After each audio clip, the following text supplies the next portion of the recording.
మార్కాపురం జిల్లా ఎర్రగొండపాలెం పట్టణంలోని ప్రభుత్వ ప్రజా వైద్యశాలను ఎర్రగొండపాలెం టీడీపీ ఇన్ఛార్జ్ ఇరిక్షన్ బాబు తనిఖీ చేశారు. ఆసుపత్రిలోని వార్డులను సందర్శిస్తూ చికిత్స పొందుతున్న రోగులను కలుసుకొని వారి ఆరోగ్య పరిస్థితులను, అందుతున్న వైద్య సేవల గురించి అడిగి తెలుసుకున్నారు.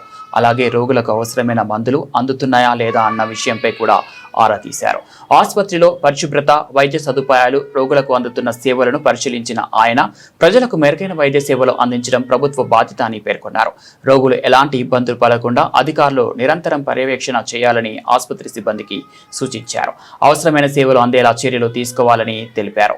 ఈ కార్యక్రమంలో ఏఎంసీ చైర్మన్ సుబ్బారావు, మండల టీడీపీ అధ్యక్షుడు వెంకటరెడ్డి, ముస్లిం యూత్ సొసైటీ అధ్యక్షుడు మరియు నియోజకవర్గ టీడీపీ మైనార్టీ విభాగం నాయకుడు షేక్ ఇస్మాయిల్, కాపు నాయకుడు తోట మహేష్ నాయుడు, ముస్లిం నాయకులు సయ్యద్ అల్లా మాలిక్, బీజేపీ మండల అధ్యక్షులు మాదాల సూర్యనారాయణ రాజు, ఇతర నాయకులు, కార్యకర్తలు మరియు ఆసుపత్రి సిబ్బంది పాల్గొన్నారు.